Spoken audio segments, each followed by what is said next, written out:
Hi everyone and welcome to my YouTube channel. Alright, so let me start by sharing some literary pieces, if you don't mind. So as an athlete, we can always say that self-discipline is indeed everything. And part of this self-discipline is to enjoy the best of authentic learning from homeschooling, thanks to the internet and YouTube. So each one can be a self-starter and self-taught. And building up a routine, enjoying the room given by God, is what it takes to continue a life of self discipline. So let me share then a poem reminding us that it is okay not to follow the crowd, just creating our own path.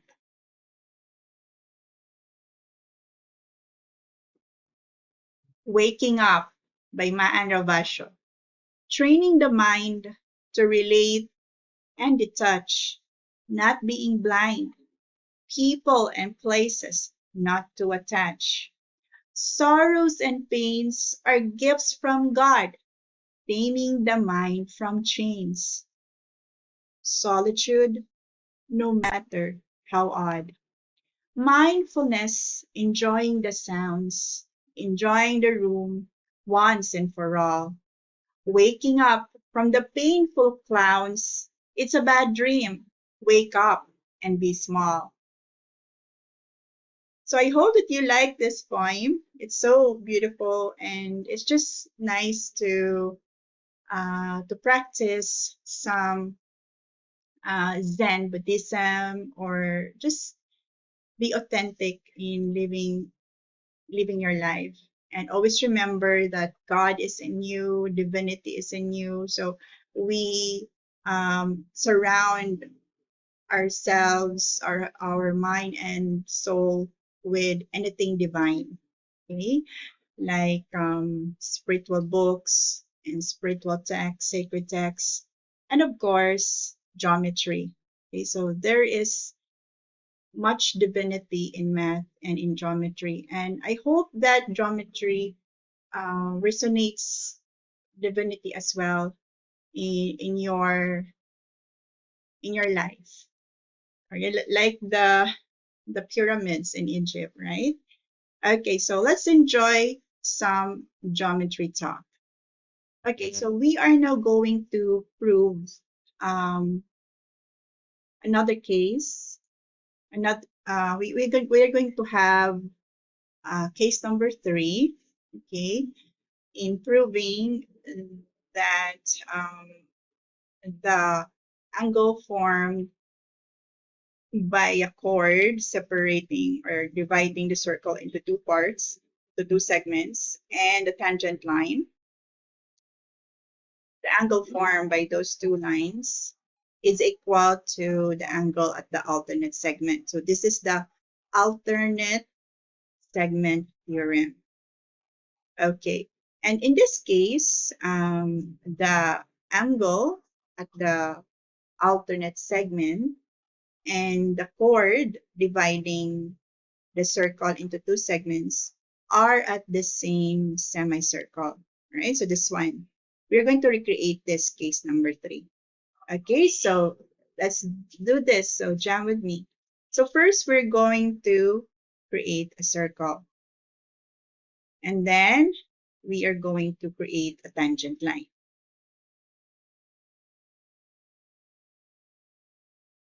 Okay, so let's have the point of contact here.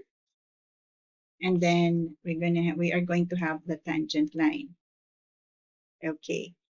Now, we are going to have the alternate segment. I mean, the angle at the alternate segment. So we have a vertex here, D, and then we're going to connect, and we are also going to have another point. Okay, another point, uh, point E. Okay, so we are going to have point D and then point E. And then the next step for this construction is to connect D and E. Okay, what is the point E? by the way. So point E is the endpoint of the chord. So we're going now to connect E and C. So that would be the chord that would separate the circle into two segments, the alternate segment, the left segment, and the right segment. And next, we're going to connect D and E, and then D and C. Okay? All right, and then we have the semicircle. Right, so let's now prove that the angle formed with the chord EC and the tangent line, okay, is equal to the angle at the alternate segment. Okay? Right, so to continue for this proof, we are going to have a diameter. Okay, so we are going to include the diameter. Okay, because diameter will divide the circle into two parts. Okay, so here's the diameter. Okay, and we are going to have the endpoint of this diameter here. And then we are going to connect the endpoint of a chord and the endpoint of the diameter. But did you notice? Yes, we are able to form a cyclic quadrilateral CDEF. Okay, now let us measure the angle at the alternate segment. Okay, so this one here is 114.3. And we can move that, okay, along the alternate segment and it stays the same. So let's denote that angle as angle X. Okay, all right. And then we all know that opposite angles in a cyclic quadrilateral are supplementary. So guess what? We just have to subtract 114.3 from 180 to find the measure of angle EFC. Okay, so let's write it 180 minus X. Okay, and let's have a visual proof. So how much is 180 minus 114.3? Okay, so compute it, and that would be 65.7. Okay, now we have another component in this construction is, or another property is angle, um, it is includes the angle FEC. Okay, so what can you say about angle FEC? Yes, it is an angle at the semicircle.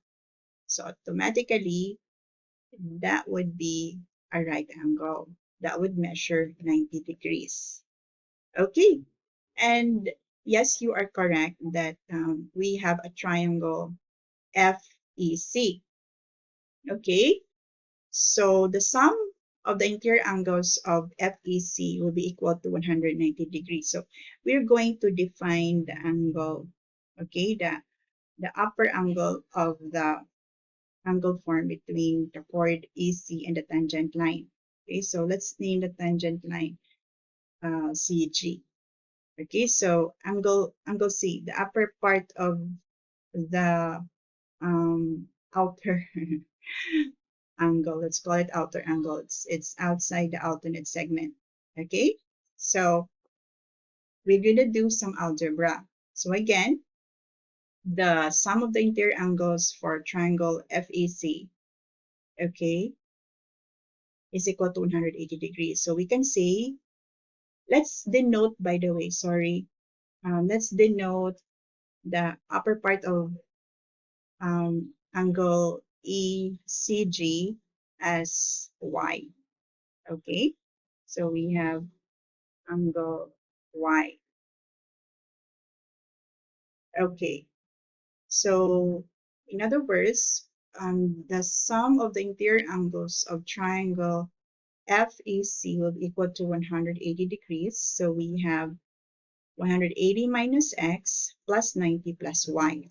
So again, or we say 180 is equal to 90 plus 180 minus x plus y.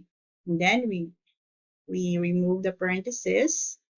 Okay, so in the second line, we can now cancel out 180. So we now have 0 equals 90 minus x plus y. And then we swap the left and the right because we're trying to find the value of y. So we have now 90 minus x plus y equals 0. And then we leave y at the left side and then transpose x, negative x, to the right side. So we have x and then transpose positive 90 to the left side, to the right side. So we have negative 90. Okay, so the value of y then is x minus 90. All right, so we can now change y here into 90 minus x. Is it right? No. Um, x minus 90. Sorry. X minus 90. Okay. And we all know that the radius of a circle, or the diameter of a circle, is perpendicular to the tangent line. Okay. So we can say that angle ACG is equal to 90 degrees. Okay, so that is the lower part, right, of angle ECG. So to compute for angle ECG, we just add up x minus 90 and 90. Look at here. So let's change this angle ECG. Okay, so this is E. So angle ECG, this is the angle formed with the chord of the circle dividing the circle into two segments and the tangent line. Okay, so EDG is the angle between the chord and the tangent line. That will be equal to x minus 90, the upper angle, plus 90, the lower angle. So 90 can be cancelled out. All right, so in other words, okay, the measure of the angle formed with the chord, okay, that divides the circle into two segments and the tangent line is equal to x. And that x is the angle at the alternate segment. Okay, so let's add some colors. So again, the measure of the angle of the alternate segment is 114.3. So let's show, okay, that the angle ECG is also 114.3. There you have it. It's 114.3. Okay, so again, let's add some colors. Okay.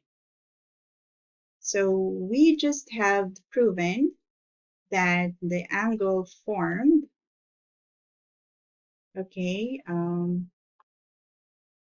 with the chord and the tangent line is equal to the angle at the alternate segment. All right, so I hope that you have fun watching this video, or you have fun recreating, okay, this proof. All right, and thanks for hanging out. That will be all from me today. Bye for now.